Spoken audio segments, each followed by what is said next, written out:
What's up, YouTube?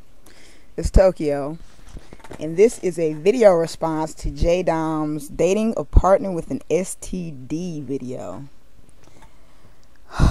We're going to have so much fun, me and you. Just for the record, I do not have any STDs. I don't have HIV or AIDS or anything like that. So we're going to get that out the way so I can make the following statements.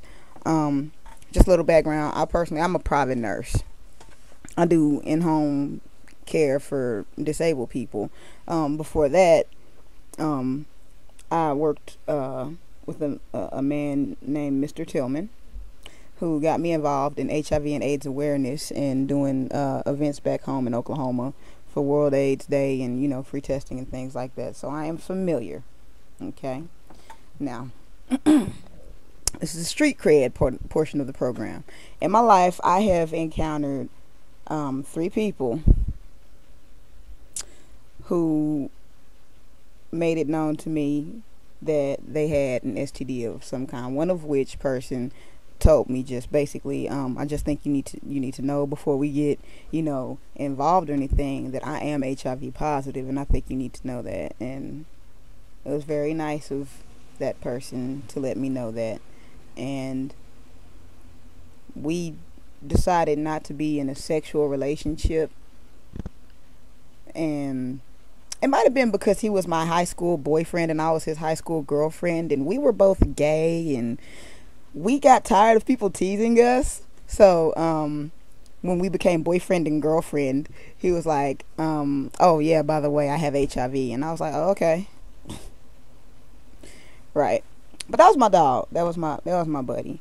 And the thing that people have to understand, if you go, I have another, like, after I came out, actual lesbian, 2 women who came out and told me, they let me know, really like right off the bat, hey, you know, I have this particular STD that does not go away, and you could contract it if we have sexual contact. And they let me know up front. From them 2 experiences, I can't be in a relationship personally with someone who has an STD, because every situation is going to make me the asshole. I mean, it's like you have to be comfortable, you have to be educated, you have to have tact, lots of tact. Your partner has to be, the person who would have the disease needs to be, you know, emotionally strong enough and mature enough to be able to handle the situation, and the fact that they're in a relationship with somebody who has probably never been in a relationship with someone who has an STD. Right? So it's a lot of responsibility on both parts. Responsibility comes with maturity.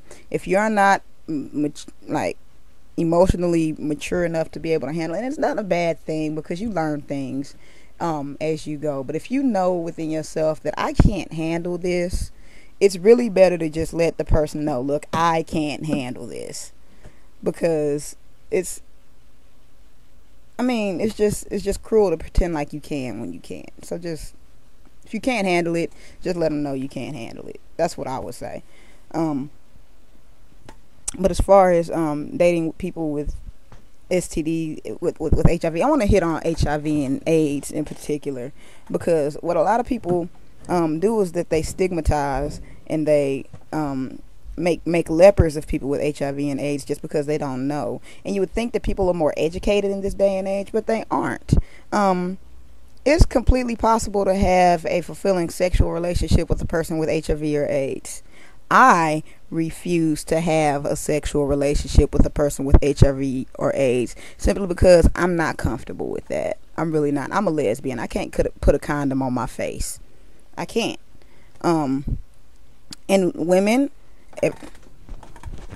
you can get HIV and AIDS from another female. It is completely 100% possible. You can get anything from a woman that you can get from a man. Don't get it twisted. Read a book. There's a book, Getting Unstuck, by a woman named Conscious. Read the book. Please read the book. Get tested. But for me, the way that I carry myself is that it's not even about like a person having HIV or AIDS, because what the commercials say, 1 in 4 people with HIV don't know that they even have it. So just because you tell me I do or I don't have AIDS, I mean, if you tell me you do have AIDS, thank you. Okay, but just because you tell me that you don't have HIV or AIDS, that doesn't mean that I'm going to trust you. I don't really care about any paperwork that you bring in and show me, like, here, this is my I don't have AIDS piece of paper. You see it? No. For me, because I like to think that everybody has HIV, not because I'm scared of anyone with of people with HIV or anything like that, but it just causes me to carry myself to treat everyone like they're infected. So in relationships, I'm not going to be like, oh my God, you've got HIV. It's like, hey, okay, so, I'm feeling you, you feeling me. And, I'm really interested in, going to the next level or whatever bullshit that you sprinkle onto the I want to have sex with you talk. But, basically before I can feel comfortable with us, going there with it, I feel like we both need to go get tested. Real talk. And not only that, having worked, and it's not cool, but having worked in a testing facility, I would suggest that when people get their results, once you get your results, because they tell you, would you like them to have the results, they give you your results first, and then they ask you if you want your partner there. I would suggest that you be in the room with your partner when they get their results. Okay, there should be, if we're gonna be sharing each other's bodies, you should be able to share your status with me. That's the way that I feel about it. Okay, if you come out the room and you don't want me in the room, I'm not gonna say anything or treat you any differently, but you understand we can't have a sexual relationship, because I need to know your status. Just like I invite you to know mine, I need you to invite me to know yours, so that we can both be comfortable doing what we do. I mean, and then it's like the other thing that you have to think about is that when you take an HIV and AIDS test, okay, I don't care if it's oral quick, blood test, whatever, you need to realize that that is only as accurate as the status of your last partner.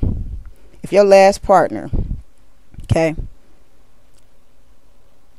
and you also, there's a time limit too involved that you guys need to wait before you can be like, oh, I'm gonna go have sex because I had sex. You can't, for example, I can't go have sex with Sally, go get an HIV test the next day, and then go have sex with Bonnie and be like, yeah, I got AIDS, I'm good, I get tested. You can't do that. There's a space you need to give your body time to develop antibodies if you do have this in your system. And people get kind of a false sense of security from these quick and easies. And I'm like, really, y'all need to just carry yourself better. There are people who are dating people who have HIV and AIDS, and they don't even know that they're dating people who have HIV and AIDS, because the people who have the HIV and AIDS don't know that they have it. So it's not even about trying to stigmatize or set apart a certain group of people. You just have to realize that, okay, you told me that you don't have AIDS, but you do.